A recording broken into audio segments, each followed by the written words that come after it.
Olá, sou Juliana Bis. Estamos lendo o livro O Despertar da Leoa, da Lisa Biver, editora Xará. Capítulo 4. A soma do medo e do deslumbramento. Por modo assombrosamente maravilhoso me formastes. As tuas obras são admiráveis. Salmos 139, 14. As leoas são fortes e elegantes. Elas se movem firmemente, cientes de que sua existência e a sobrevivência de seus filhos dependem de um legado de habilidade e força. O pelo delas ondula quando elas andam. Diferentemente de nós, elas não estão preocupadas se a sua pele está flácida ou se suas caudas são longas demais, ou mesmo se todas elas são parecidas. Elas estão confortáveis em ser quem são. As leoas são fascinantes. Após observá-las na selva, creio que elas realmente sabem disso. O contraste entre como nos vemos e como a leoa percebe a si mesma poderia ser captado se os humanos e as leoas pudessem conversar. Vamos fingir por um instante que podemos conversar umas com as outras. Leoa, você é incrível. A leoa responde: sei disso. Você quer ver o que eu posso fazer? Empolgadas respondemos: sim. Veja minha pata, ela convida. Veja isto. Ficamos boquiabertas enquanto a leoa libera suas garras com a pata voltada para cima. Com esta pata, posso derrubar uma gazela que alimentará os meus filhotes e os membros do meu bando. Observe isto. Ela retrai suas garras e a pata fica veludada outra vez. Com esta pata, eu brinco com os filhotes e os treino para serem poderosos. Sacudimos a cabeça e olhamos para as nossas unhas, observando que o esmalte descascou. A leoa fala outra vez. Olha os meus dentes. Recuamos assombradas com aqueles dentes tão variados e afiados. Com estes dentes eu defendo, mato e como, mas estes mesmos dentes carregam os filhotes de um lugar para o outro sem feri-los. Concordamos observando o contraste entre nós e elas. Então a leoa suspira contente enquanto resume sua beleza. De modo assombrosamente maravilhoso fui formada. Realmente, podemos concordar. Ela é a soma viva do medo e do deslumbramento. Mas espere, você também é. Por modo assombrosamente maravilhoso me formaste. As tuas obras são admiráveis. Salmos 139, 14. Desafio a dizer isso em voz alta, agora que você conhece o contexto da leoa. Honestamente, amada, você é uma obra maravilhosa de Deus, assim como os homens e mulheres que a cercam. Muitas de nós apenas nos esquecemos de que a dinâmica do assombro não termina quando saímos do ventre. Quando foi a última vez que você teve uma conversa com uma mulher que parecia remotamente com a nossa leoa? A conversa seguinte é um exemplo mais provável do que você ouviria quando uma mulher conversa com a outra. Você é linda. Obrigada, mas na verdade eu ainda não perdi todo o peso que adquiri na minha última gravidez. Qualquer mulher que deu à luz um filho, ou viu outra mulher dar à luz a um filho, deveria entender que somos realmente formadas de modo assombrosamente maravilhoso. De algum modo, perdemos isso de vista, mas a leoa não. Ela sabe que sua beleza é revelada em sua força. Ela está atenta ao que seu corpo pode realmente fazer, e não meramente a aparência dele. Sua atratividade é inegável, porque seu poder é inquestionável. Ela sabe o que o seu corpo é capaz de fazer, e ela se deleita na maravilha desse fato. O deleite da leoa glorifica o seu Criador. Ela é poderosa e habilidosa, e treina os filhotes do seu bando para serem como ela. É importante nos lembrarmos da beleza da força e da função. Não estou me referindo a sermos fisicamente mais magras. Estou me referindo a estarmos física e espiritualmente despertas e afiadas, focadas, e assim prontas para qualquer tarefa que Deus tiver para nós. Se quisermos ser verdadeiras leoas, precisamos ter força. Não faz muito tempo que descobri o quanto é difícil nos enganarmos sobre o quanto realmente somos fortes. Confundida com uma durona. Eis como começou meu delírio de uma semana. Eu estava cansada depois de concluir uma série de reuniões na Austrália. As 5 reuniões terminaram e era domingo de tarde, hora de desacelerar. Fui convidada para me encontrar com a equipe de liderança da conferência, que trabalhara incansavelmente para organizar o evento. Estávamos todos um pouco ababolhados devido à combinação saudável de falta de sono, abundância de comida e bondade de Deus. Nesse estado de relaxamento, uma das líderes compartilhou sua comida e suas percepções comigo, dizendo: Sabe, por aqui eles me chamam de memória fotográfica. E hoje, durante o culto de domingo de manhã, eu acertei em cheio com relação a quem você me lembra. Quem? Perguntei. Sem hesitar um instante, ela declarou: Você se parece com Sarah Connor, original. Houve uma longa pausa enquanto eu processava essa informação. Espere, ela não era loura? Perguntei, não convencida. Sim, sim, não é o cabelo dela. Ela sacudiu a cabeça e balançou a mão negativamente. É a estrutura do rosto dela e a sua postura. Sua postura durona. Ela explicou enquanto seguia a linha do seu maxilar e assumiu uma postura intimidadora. Será que ela acabara de dizer durona? Tudo bem, essa não é uma palavra que sequer usaria para me descrever, mas ela conseguiu atrair toda a minha atenção. Ainda que a comparação tenha sido meio forçada, agora eu queria me parecer com a Sarah Connor. Sacudi a cabeça negativamente, não querendo descartar qualquer ideia ou imagem que me representasse como uma durona. Eu partiria muito bem sozinha, e quando voltasse aos Estados Unidos, iria procurar saber mais a respeito dessa mulher durona do filme O Exterminador do Futuro. Quando eu cheguei, pedi ajuda do meu filho Alec, o especialista em mídia. Você pode encontrar para mim a Sarah Connor original? Preciso vê-la. As pessoas estão dizendo que me pareço com ela, pedi. Ele ficou em dúvida, mas localizou um pôster de Sarah Connor vestindo uma camiseta sem manga e pequenos óculos redondos, segurando uma espingarda. Sem dúvida, ela parecia feroz, afiada e mais do que preparada.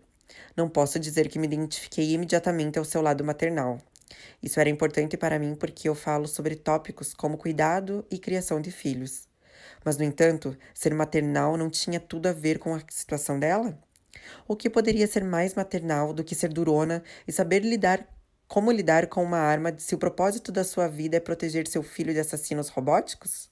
Alec também encontrou uma compilação de clipes. Temo que essa montagem brega dos anos 80 tenha sido demais para mim. O mosaico apresentava Sarah Connor dirigindo uma motocicleta, carregando uma espingarda com um braço só e fazendo exercício de barra fixa sobre sua cama de solteiro, virada de cabeça para baixo, em um quarto de hospício. Naquele momento, eu era ela. Eu poderia ter colocado um fim na minha confusão ali mesmo, se tivesse feito a mim mesma uma simples pergunta. Lisa, você já fez um exercício de barra? Mas eu não havia feito. Em vez disso, deixei minha imaginação correr solta. Enquanto assistia Sarah Connor fazendo exercícios de barra, imaginei que meus braços eram tão fortes quanto os dela, e que, tendo a motivação certa, eu podia fazer aquilo exatamente como ela. Sem dúvida, eu era quase tão durona quanto ela parecia. Não importa o fato de que, mesmo quando eu estava em minha melhor forma física, eu mal conseguia me segurar em uma barra com os braços estendidos nos testes físicos do 2º grau. Eu só conseguia permanecer ali me imaginando suspensa sobre crocodilos. De alguma maneira, esquecera-me de que havia lesionado meus 2 ombros, um esquiando e o outro em um incidente bobo demais para explicar. Pensando bem, eu nunca havia feito uma barra completa. Mas nada disso importava. Naquele momento, se Sarah fez isso, eu podia fazer também. Eu não queria apenas parecer com ela. Agora eu queria agir como ela. Porque a primeira heroína de filmes de ação estava se exercitando?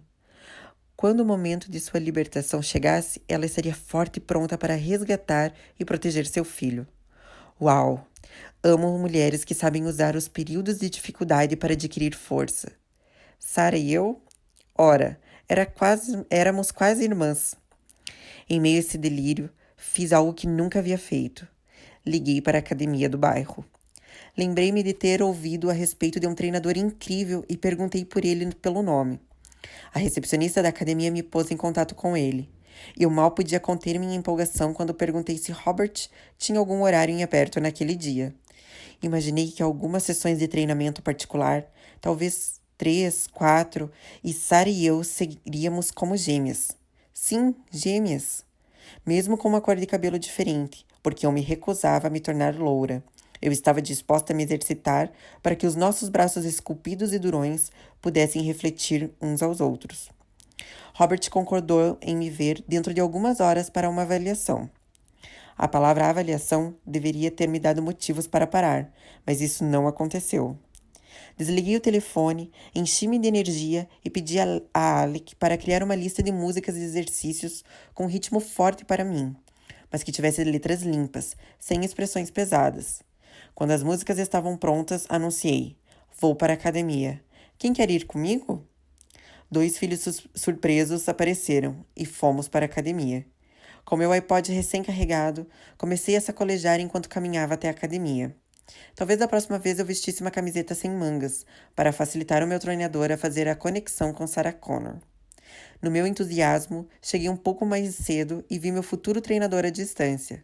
Ele ia ficar muito satisfeito em conhecer sua nova protegida. Sem dúvida, ele ficaria tanto entusiasmado quanto aliviado em treinar alguém que estava tão perto do seu alvo. Ou pelo menos assim eu imaginava. Robert estava trabalhando com uma cliente e assinou indicando que eu fosse para a esteira rolante para me aquecer. Minha máquina me garantia um ângulo elevado e percebi que a cliente dele era uma mulher que parecia ter uma idade próxima da minha idade. E tudo que eu imaginava que eu era, ela era. Ela não apenas era modelada, mas bronzeada. Ela se parecia muito com a Sarah em sua camiseta sem mangas e calças de camuflagem. Naquele momento tive a minha primeira de uma série de sensações de desânimo. Examinei os meus braços na realidade das luzes fluorescentes da academia e notei que eles pareciam flácidos, pálidos e ligeiramente esverdeados. Espere um instante. Eu não ia ficar intimidada. Se a minha agenda se abrisse um pouco, eu também podia ficar bronzeada. Como um desafio, aumentei o ritmo da esteira rolante. A durona em mim estava escondida, simplesmente esperando para ser revelada. Algumas sessões de treinamento e algum tempo de sol e eu seria aquela mulher. Afinal, Sarah também não estava se bronzeando em sua cela de prisão, não é mesmo? Olhei para o outro lado, liguei meu iPod e comecei a caminhar com determinação. Não demorou muito até que o meu treinador apareceu e sorriu de forma animadora. Vá em frente e faça 15 minutos. Depois nos encontraremos para discutir os seus objetivos. Ainda estou terminando com uma cliente. 15 minutos? Ele estava falando sério? Lembrei-me de ter dito que 8 minutos eram tudo que uma pessoa precisava, mas eu não queria desapontar ou corrigir o meu treinador em nosso primeiro dia juntos, então apenas sorri e obedeci. Quando os meus 15 minutos terminaram, saí da máquina e dirigi-me ao vestiário das mulheres para localizar a balança. Eu havia esquecido de me pesar e presumi que essa era uma informação que ele necessitaria. Isso significava passar pela mulher durona de verdade. Quando passei, ela me chamou. Ei, você está treinando com Robert? Ela perguntou ofegante. Balancei a cabeça afirmativamente, enquanto bebia da minha garrafa de água de forma indiferente. Ele está me matando, ela arfou, enquanto continuava seu exercício na máquina de degraus. Estou acostumada a me exercitar, mas Robert tem outro nível. Fiquei paralisada. Mas você é durona. Ela sacudiu a cabeça como se me responder exigisse mais força do que ela podia reunir naquela hora. Robert chamou meu nome do outro lado da academia. Assinou para eu ir até o seu gabinete. Aproximei-me um pouco menos confiante do que quando entrei na academia. Eu ia apenas me pesar, resmunguei. Mas ele não estava interessado no meu peso. Robert queria saber o quanto eu era forte. Você trouxe uma toalha? Ele perguntou. Não, respondi e depois expliquei que eu raramente suo quando me exercito. Olhando para trás, provavelmente teria sido mais exato dizer simplesmente que eu raramente me exercitava. Gorda magra. Não consigo me lembrar exatamente de como foi o processo de humilhação, mas eis a minha melhor lembrança. Fui acompanhada até o centro da academia em vez de ir para a sala particular onde eu presumira que todas as avaliações ocorriam. Quando chegamos a uma área com espaço livre, Robert me instruiu a fazer 10. Eu sabia que ele queria dizer flexões, mas eu não tinha certeza de que tipo ele queria. Você quer dizer do tipo para meninas? De joelho, certo? Não, do tipo regular, ele respondeu de uma maneira imparcial, enquanto levantava sua prancheta e erguia seu lápis de forma ameaçadora. Abaixei-me e fiz 10 flexões medíocres, trêmulas e mal feitas. Sem tempo para um intervalo, um momento para conversa ou um muito bem, Lisa, ele acrescentou. Agora 25 polichinelos. Entrei em pânico. Eu sabia que os polichinelos eram fáceis, mas não conseguia me lembrar de como fazer isso. Minhas mãos devem se tocar no alto? Perguntei. Robert não respondeu. Fiz o que eu achava que eram 25 polichinelos. Enquanto eu saltava de uma maneira esquisita, percebi que estava chamando a atenção de outros membros da academia. Até os meus filhos sacudiam a cabeça e riam enquanto olhavam para mim. Abaixe-se e faça mais 10, disse Robert. Sem fôlego e enrolando para ganhar tempo, perguntei: Você quer dizer flexões dessa vez ou agachamentos ou outra coisa? Flexões, ele respondeu. Abaixei-me, mas dessa vez foi ainda mais difícil. Meus braços tremiam. Eles estavam em estado deplorável, e eu mais ou menos balançava a minha barriga para cima e para baixo. Robert poupou os comentários. Mais 25 polichinelos. Eu queria fazê-los corretamente dessa vez, então perguntei novamente. Minhas mãos devem se tocar no alto? Minha voz parecia surpreendentemente estressada. Não importa, apenas faça, ele ordenou. Bem, importava para mim. E importava para os meus filhos que estavam se encolhendo de constrangimento enquanto a mãe deles errava os polichinelos diante de toda a academia. Mas esse era apenas o começo da minha agonia. Eu fui até a área pública seguinte, onde tentaria fazer flexões de perna em uma cadeira. Isso eu sabia como fazer. Sentei-me na cadeira e aguardei as instruções. Quero 15 flexões de perna. Levantei os joelhos até a altura da cintura, pensando em todo o tempo que a minha forma era admirável. Não, assim não, Robert ordenou. Quero suas pernas estendidas e ergas até esta altura. Ele suspendeu a sua mão acima da minha cintura. Ergui as minhas pernas tão alto quanto podia, mas não conseguia alcançar a mão dele. Mais alto, ele encorajou. Será que isso era uma brincadeira? 15? Eu não conseguia fazer sequer uma. Consegui atingir a mão dele algumas vezes. Tudo bem, talvez 0 vezes. Mas acho que estava subindo a mão. Creio que os exercícios com pesos vieram em seguida, mas na minha memória está tudo enevoado. Sentei-me em um banco enquanto Robert escolhia um par de pesos. Ele voltou com um par de pesos de 1,5 kg. Sorri. Desta vez eu o surpreenderia com a minha força. Robert, eu normalmente levanto 6 quilos, expliquei. Vamos tentar estes primeiro, retrucou ele. Peguei os pesos com minhas mãos trêmulas e suadas. Erga-os assim para mim. Concordei como quem soubesse. Ergui-os facilmente. Não, assim não. Assim, ele disse enquanto reposicionava meu braço ligeiramente, até em cima e até embaixo. Havia algo errado. Eu não conseguia erguer os pesos mais do que alguns centímetros. Provavelmente era por causa das flexões, porque meus braços não estavam funcionando. Abaixei os braços e tentei novamente. Eu ainda não conseguia levantar os pesos mais de 1 centímetro ou 2. Olhei para Robert chocada, mas ele estava se voltando para pegar um par de pesos mais leves. Na verdade, os mais leves que a academia possuía. Como era possível? Sinceramente, eu normalmente levanto pesos de 6 quilos, às vezes até de 7, gaguejei. Você estava levantando errado, ele concluiu. Quando a agonia finalmente terminou, Robert levou-me de volta ao gabinete. Meu peito arfava, minhas pernas estavam trêmulas e a imagem de mim mesmo como Sarah Connor tinha sido completamente destruída. Eu não passei em uma única parte da avaliação física. Solenemente, Robert começou a fazer um quadro. Ele perguntou meu peso e então registrou os números.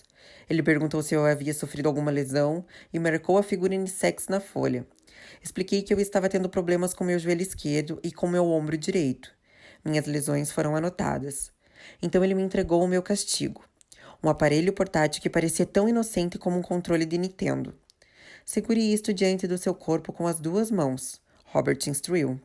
Isso enviará uma corrente elétrica através do seu corpo e fará uma leitura precisa do seu percentual de gordura. Ele apertou o botão de iniciar e houve uma breve pausa antes de um número aparecer na tela de LED. Não fiquei totalmente surpresa, mas Robert ficou chocado com o quanto meu percentual de gordura estava alto. Talvez eu não estivesse segurando direito, falei. Repetimos o processo e de modo algum o percentual de gordura aumentou em 1%. Talvez esteja quebrado ou eu esteja desidratada. Àquela altura, Alex estava perambulando pelo gabinete. Posso experimentar? Ele perguntou. Bingo! O percentual de gordura dele estava em 5,2. Qual foi o seu, mamãe? Sem responder, acenei para que ele saísse do gabinete. Sacudindo a cabeça, Robert puxou uma folha de papel com 2 imagens nela. Parecia seções cruzadas de um bife. Um era magro e o outro não. Eu era a imagem não. Você é o que chamamos afetuosamente de gorda magra, ele disse. Fiquei horrorizada e comecei imediatamente a protestar, dizendo que eu era uma pessoa muito ativa e possivelmente ocupada demais. Eu não ia ficar sentada naquela cadeira de plástico de academia e permitir que me dessem o rótulo de sedentária que não saía da frente da TV. Robert meneou a cabeça como quem sabe das coisas. Por ser ativa e estar se movimentando o tempo todo, você provavelmente não está comendo proteínas suficientes para sustentar a energia que seu corpo requer, de modo que ele está queimando seus músculos para ter energia em vez de queimar a sua gordura.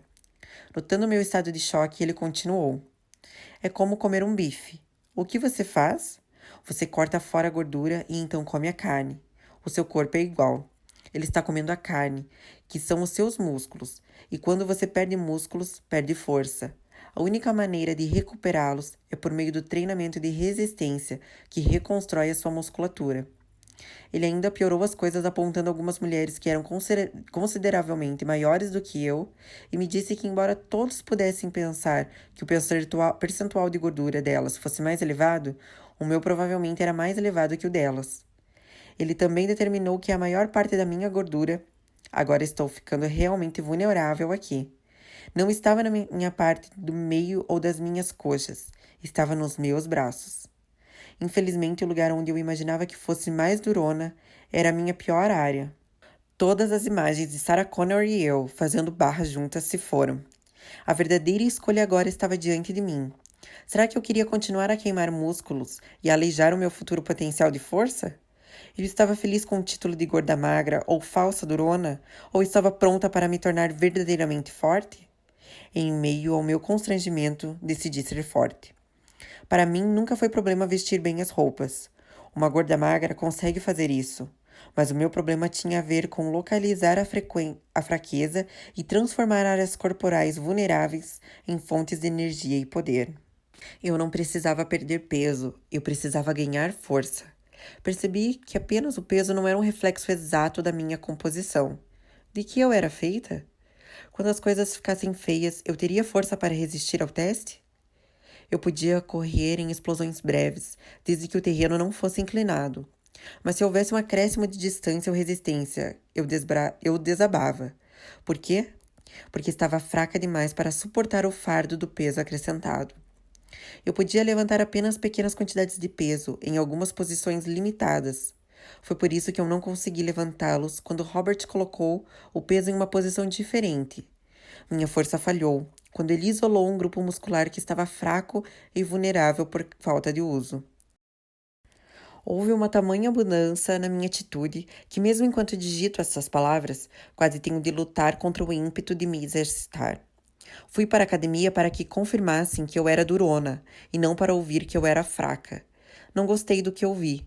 Mas como é maravilhoso saber a verdade e permitir que ela atue na minha vida para que eu possa fortalecer os meus pontos fracos? Agora há uma parte de mim que quer entender a minha fraqueza para que eu possa descobrir como me tornar forte. Não conseguirei localizar essas áreas sozinhas. Vou precisar de um treinador, o que significa um pouco de despesa e muita dor. Um pouco invencível.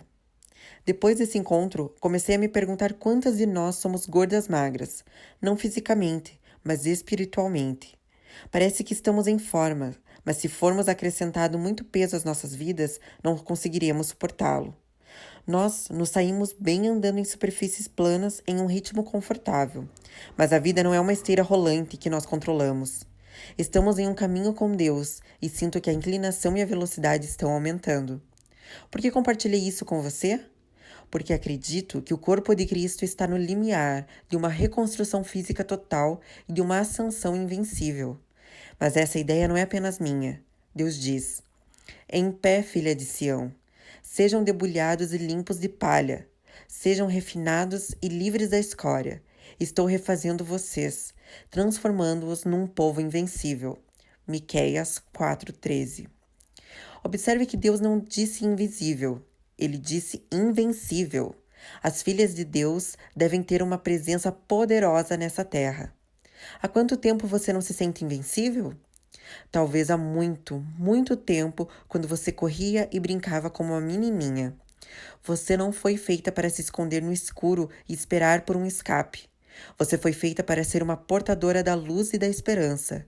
Você foi feita para ser uma filha de Sião imbatível, invencível e inabalável. Agora mesmo ouço. Levante-se, filha. Coloque-se de pé novamente.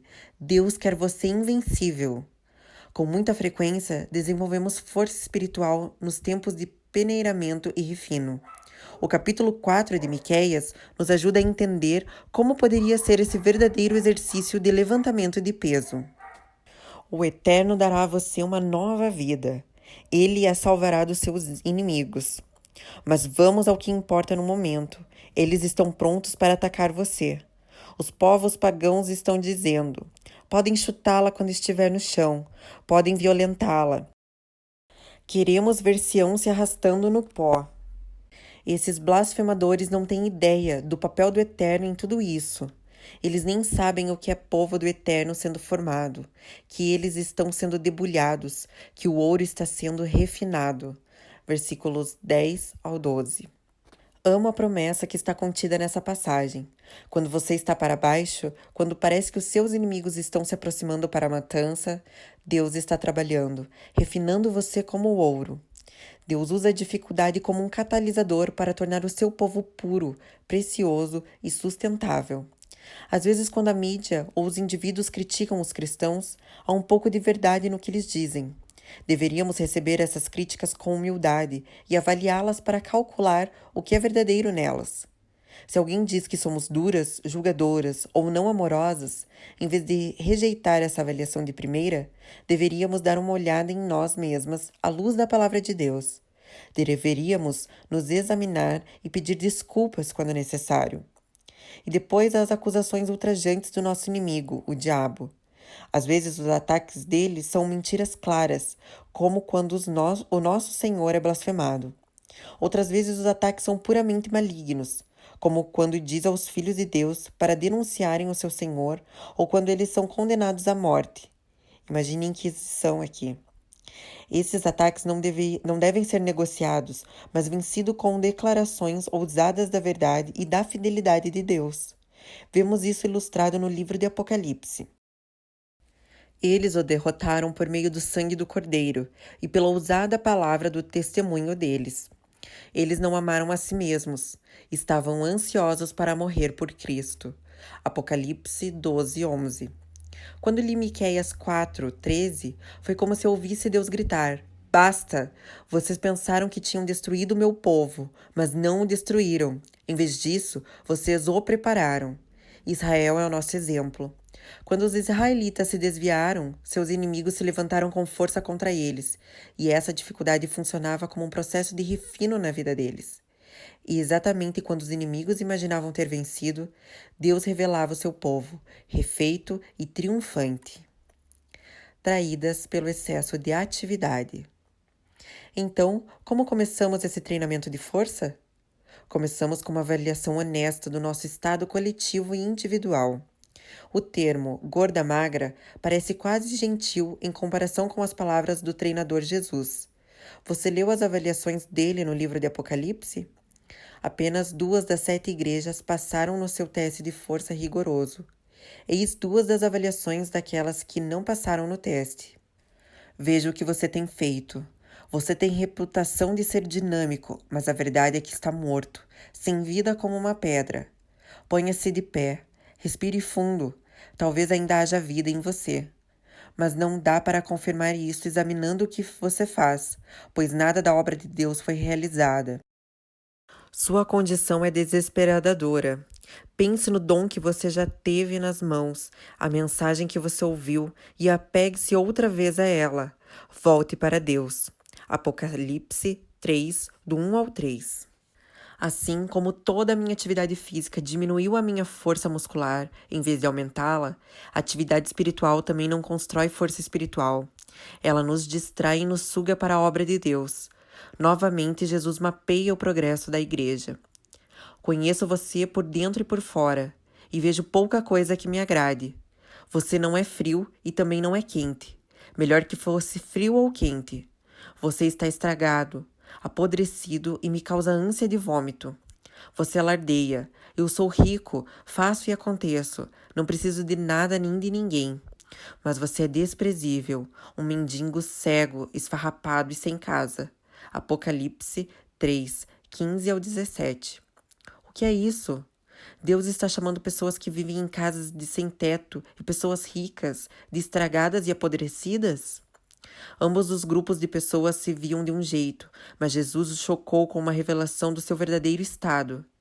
Por que o nosso bom pastor seria tão, digamos, duro?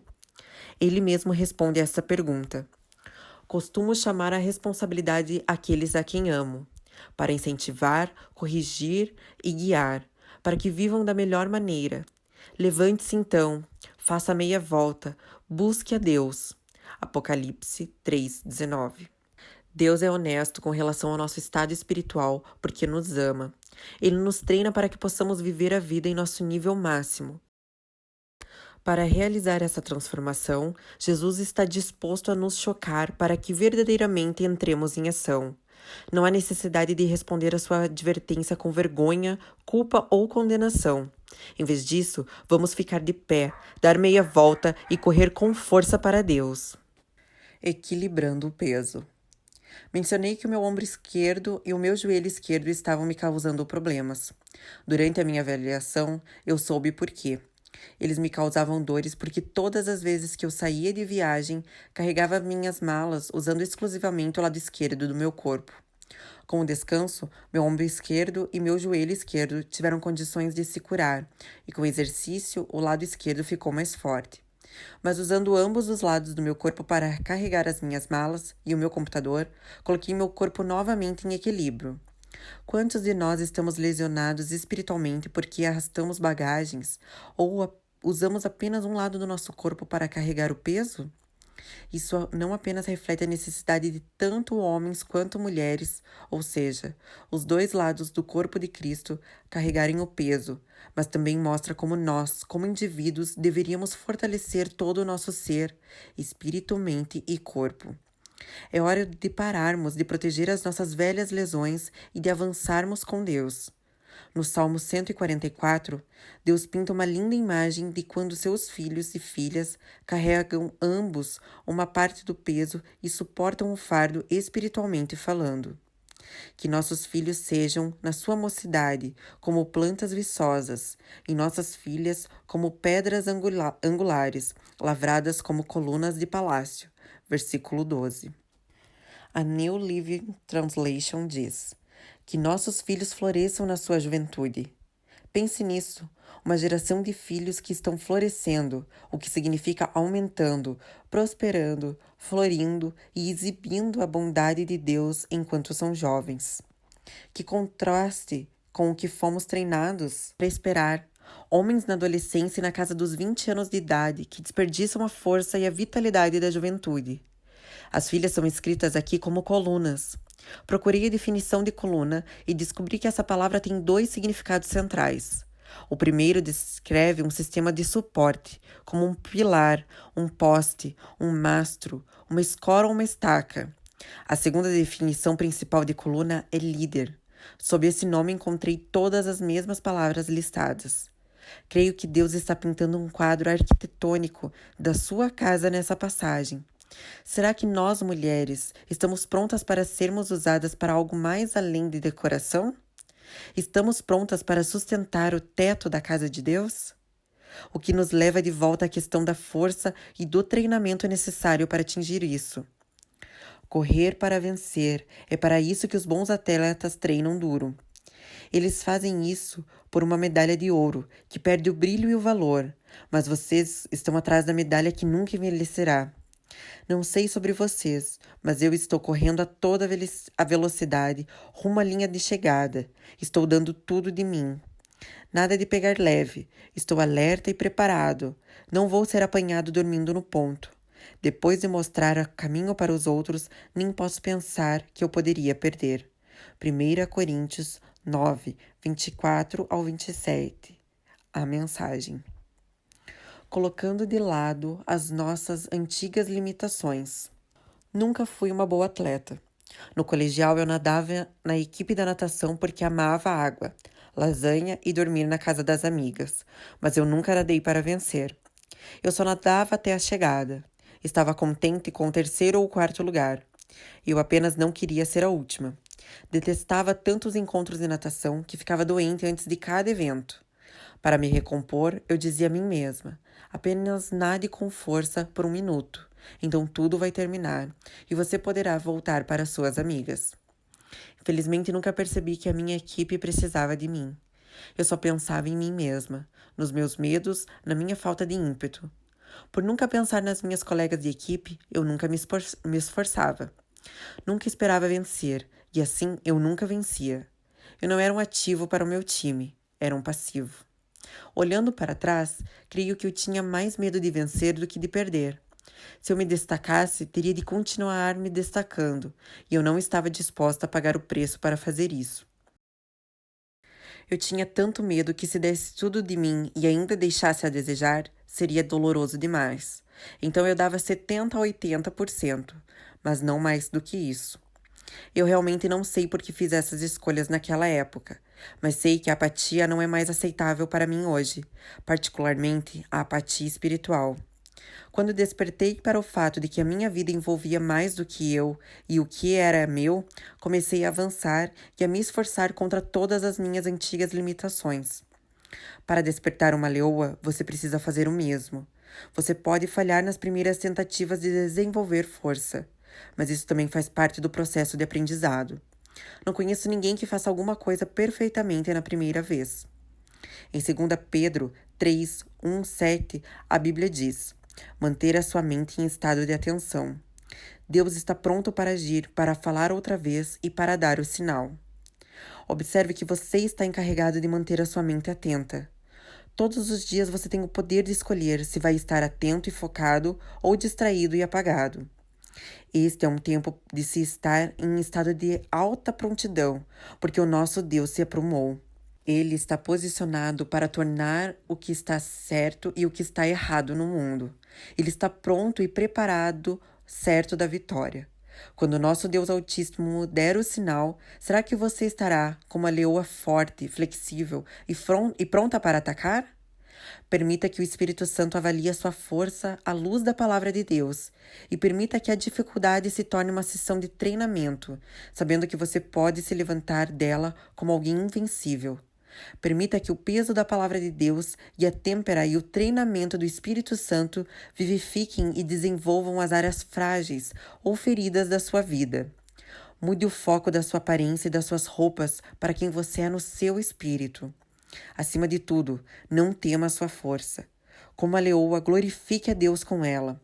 Lembre-se de que nesse momento, quando toda a terra está cheia de medo e se pergunta o que está acontecendo, o Deus do céu e da terra, o Criador de tudo, chama você para fazer da sua vida um exemplo da sua temível maravilha. Você acredita nisso? O que há em você que inspira maravilha? Você pode ouvir com o seu coração? Você sabe como armar uma estratégia? Você é habilidosa ou criativa? Você é uma mãe ou uma professora? Pode planejar um seminário ou uma reunião em família? Pode transformar uma sala desorganizada e entulhada em um lindo ambiente? Ou você é uma página esperando para ser escrita? Nenhuma de nós encontrará a verdadeira realização até que percebamos nosso lugar como alguém que dá força a muitos. Amada irmã Leoa, precisamos de sua força destemida. Ela é realmente deslumbradamente bela.